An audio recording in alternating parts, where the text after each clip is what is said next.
Ibu bapak, saudara-saudari, muda-mudi adik-adik yang dikasihi dan diberkati Tuhan, berkah dalem selamat petang.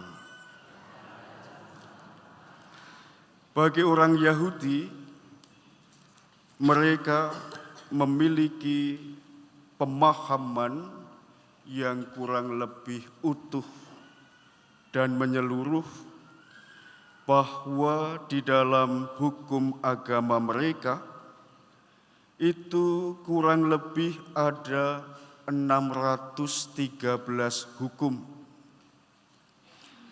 Dari 613 hukum ini berisi perintah dan larangan. Perintah berarti sesuatu yang memang harus dijalankan dengan penuh ketaatan.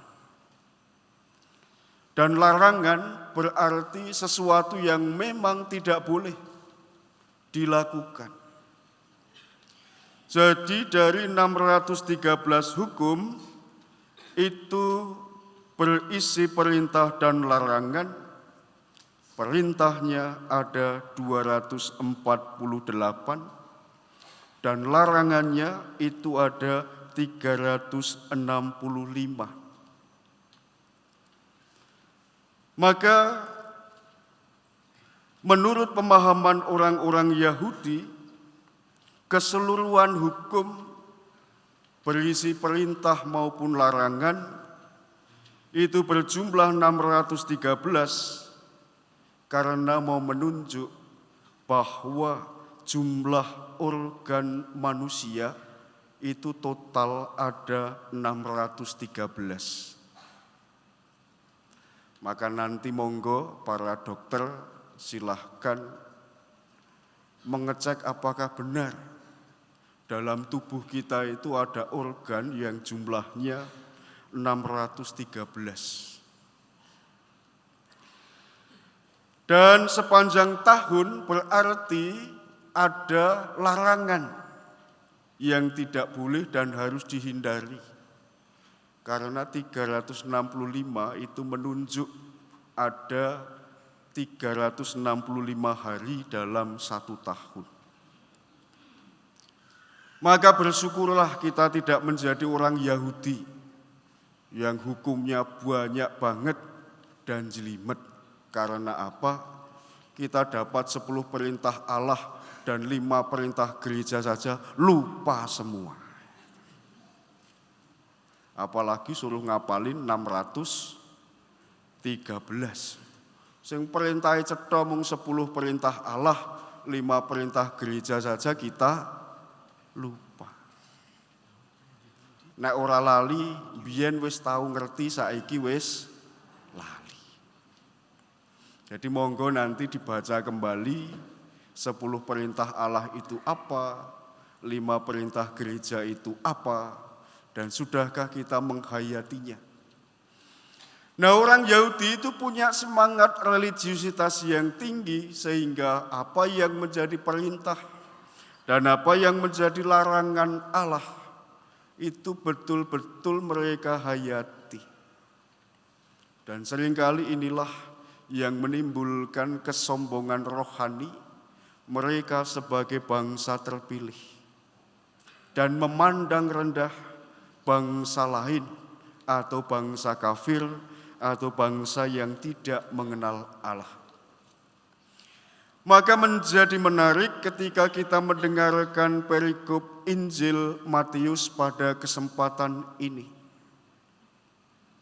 Para ahli kitab, ahli Taurat sangat betul-betul memahami bahwa dalam 613 perintah Allah dan larangan Allah itu sebenarnya yang menjadi inti itu hanya 2, yakni kasih kepada Allah dan kasih kepada sesama.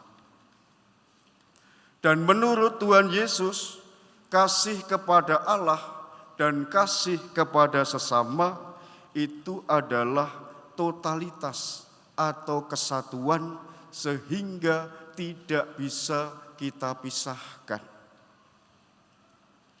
Dan Tuhan Yesus mengutip dari kitab Ulangan bab 6 ayat 5, yang nanti kalau kita baca di rumah, ada satu atau dua kata yang diubah oleh Tuhan Yesus.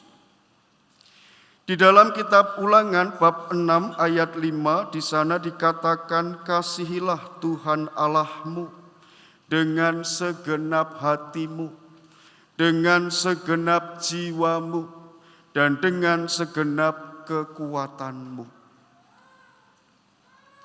Tetapi Tuhan Yesus tidak mengutipnya secara sama, karena di dalam Injil Matius bab 22 ayat 37, di sana Tuhan Yesus mengatakan, kasihilah Tuhan Allahmu dengan segenap hatimu, dengan segenap jiwamu, dan dengan segenap akal budimu. Kata kekuatan dihilangkan dan diganti secara baru oleh Tuhan Yesus menjadi akal budi. Artinya apa? Mengasihi Allah itu ya dengan segenap hati, segenap jiwa, juga dengan segenap akal budi. Artinya kita harus menggunakan seluruh apa yang diberikan Tuhan kepada kita betul-betul untuk mengasihinya. Dan juga untuk mengasihi sesama. Maka kalau ini dan ininya itu beda, berarti di sana ada cacat di dalam mengasihi Tuhan. Jadi orang itu dinilai totalitasnya itu kalau yang ada di akal budinya, apa yang dikatakannya, dan juga apa yang ada di hatinya, itu merupakan satu kesatuan totalitas. Demikian juga di dalam totalitas mengasihi sesama.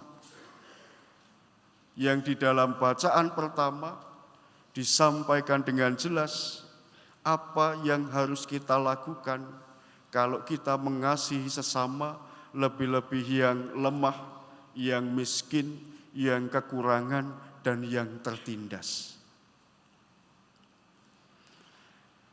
Maka di dalam bacaan yang kedua, Santo Paulus pun bersyukur karena umat yang ia layani itu mau meninggalkan kekuatan-kekuatan berhala dan sungguh bertekad untuk mengasihi Allah secara total di dalam hidupnya. Maka saya sangat terkesan ketika ada seorang misionaris yang bernama Stephen White, misionaris di Amerika. Dia mengatakan demikian, saya tidak mau melayani dengan orang-orang yang mau melayani ketika segala sesuatu itu ada. Jadi nek ono fasilitas, nek ono dana, itu baru mau melayani. Tetapi beliau mengatakan sesuatu yang menarik. Saya mau melayani dengan orang-orang yang bahkan ketika tidak ada jalan apapun, tetapi tetap mau melayani. Karena sungguh di dalam pelayanan itu nyata kasihnya kepada Allah itu totalitas atau tidak. Kasihnya kepada sesama itu total atau tidak. Karena kecenderungan orang zaman sekarang melayani itu bukan karena apa adanya di hadapan Tuhan, tetapi karena ada apa-apanya. Jadi mari ibu bapak dan saudara-saudariku yang terkasih, sabda Tuhan pada kesempatan ini mengajak kita untuk totalitas mengasihi Allah dan mengasihi sesama kita. Maka tidak ada kata setengah-setengah untuk Allah. Tidak ada kata setengah-setengah untuk sesama. Karena Tuhan Yesus membuktikan di dalam hidupnya kasihnya kepada Allah dan kasih-Nya kepada sesama, totalitas 100% kepada Allah, 100% kepada sesamanya. Mari kita mohon berkat Tuhan supaya saya dan Anda semua diketemukan bukan orang-orang yang hanya seperempat, hanya setengah, hanya 75%, tetapi 100% di dalam mengasihi Allah dan juga 100% di dalam mengasihi sesama kita. Dimuliakanlah nama Tuhan kini dan sepanjang masa. Amin. Aku percaya akan Allah, Bapa yang Maha Kuasa, Pencipta langit dan bumi, dan akan Yesus Kristus, putranya yang tunggal Tuhan kita, yang dikandung dari Roh Kudus, dilahirkan oleh perawan Maria, yang menderita sengsara dalam pemerintahan Pontius Pilatus, disalibkan, wafat dan dimakamkan, yang turun ke tempat penantian, pada hari ketiga bangkit dari antara orang mati, yang naik ke surga duduk di sebelah kanan Allah Bapa yang Maha Kuasa. Dari situ Ia akan datang mengadili orang hidup dan mati. Aku percaya akan Roh Kudus, Gereja Katolik yang kudus, persekutuan para kudus, pengampunan dosa, bangkitan badan, kehidupan kekal. Amin.